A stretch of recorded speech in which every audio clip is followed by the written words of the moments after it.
Louvado seja o nome do Senhor. Pai do Senhor, amados, a palavra do Senhor nos diz no livro de Romanos capítulo 5, a partir do versículo 15, a palavra do Senhor nos diz assim: entretanto, não há comparação entre a dádiva e a transgressão, pois se muitos morreram por causa da transgressão de um só, muito mais a graça de Deus, isto é, a dádiva pela graça de um só homem, Jesus Cristo, transbordou para muitos. Versículo 16. Não se pode comparar a dádiva de Deus com a consequência do pecado de um só homem. Por um pecado veio o julgamento que trouxe a condenação, mas a dádiva decorreu de muitas transgressões e trouxe justificação. 17. Se pela transgressão de um só a morte reinou por meio dele, muito mais aqueles que recebem de Deus a imensa provisão da graça e a dádiva da justiça reinarão em vida por meio de um só único homem, Jesus Cristo. Versículo 18.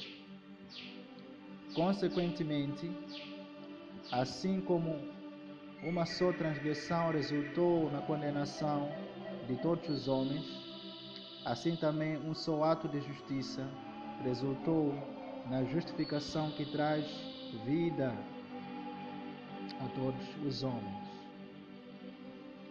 Logo, assim como por meio da desobediência de um só homem, muitos foram feitos pecadores, assim também por meio da obediência de um único homem, muitos serão feitos justos. Louvado seja o nome do Senhor.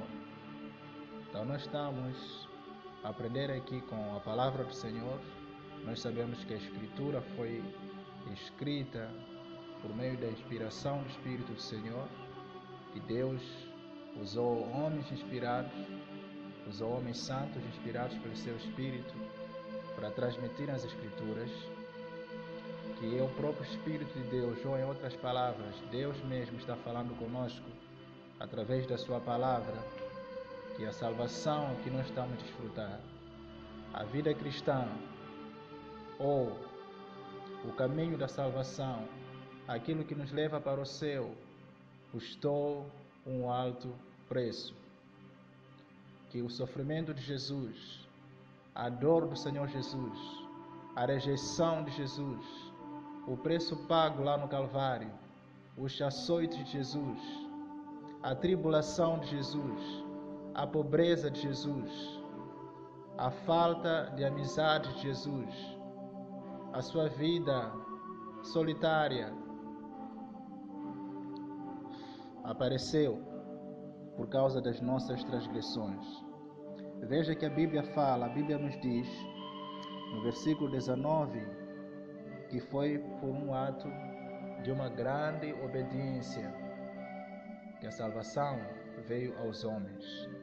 Em outras palavras, se Jesus sendo o caminho, a verdade e a vida, ele teve que pagar um alto preço de obediência, viver uma vida totalmente submissa a Deus, quanto mais você, que por ele foi salvo. Então, em outras palavras, o que o Senhor está nos ensinando agora, que chegou a hora de restaurar a santidade na casa do Senhor, que chegou o tempo de parar com o pecado na casa do Senhor, chegou a hora de purificar a casa do Senhor, chegou o tempo certo de se parar de pregar mensagens que trazem conforto ao povo de Deus. É tempo de agora o povo de Deus chorar e se humilhar, se arrepender dos seus pecados e voltarem ao primeiro evangelho, voltarem ao primeiro amor. Essa é a mensagem que agradará ao Senhor nos nossos dias, porque Jesus está já muito perto Falta muito pouco para ele voltar. Ninguém sabe o dia nem a hora. Através dos sinais, nós estamos vendo que falta muito pouco. Mas a apostasia na casa do Senhor, o vestuário imoral, palavras negativas faladas na casa do Senhor, murmurações, dissensões, invejas, ciúmes, contendas, brigas entre os irmãos, pessoas se levantando contra outras pessoas na casa do Senhor, um falso evangelho sendo pregado, o evangelho da prosperidade, o evangelho da carne. O dinheiro é colocado como o principal alvo do evangelho, que tudo que se fala deve se terminar com dinheiro lá à frente. Tudo isso deve ser removido agora. E a mensagem correta precisa ser pregada, porque ele foi lá na cruz por sua causa. Que o seu sofrimento não foi um sofrimento apenas projetado pelos homens, ou apenas porque Jesus era tão fraco, por isso teve que passar por aquilo.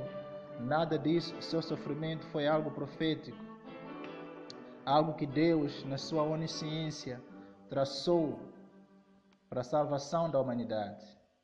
Um plano feito para a justificação da humanidade, que assim como por meio da desobediência de um só homem, através da obediência do Senhor Jesus, através da obediência do Cordeiro perfeito de Deus, através da obediência daquele que assumiu o seu e o meu lugar, nós possamos alcançar a salvação do Senhor, nós possamos alcançar o dom gratuito de Deus.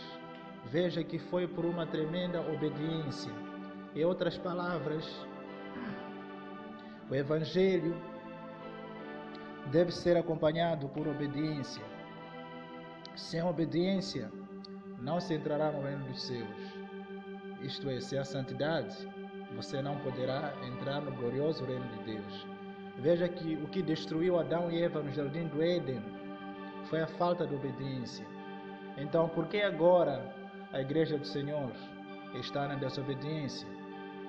Por que agora na casa do Senhor os desobedientes que estão lá em frente pregando, e aqueles que são obedientes são considerados de loucos, eles ficam lá sentados?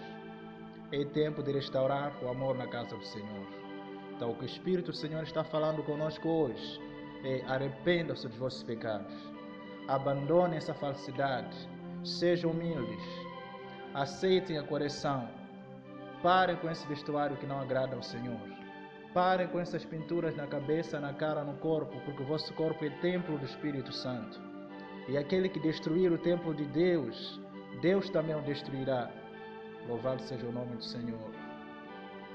Mude a sua vida hoje e creia na palavra do Senhor. Shalom.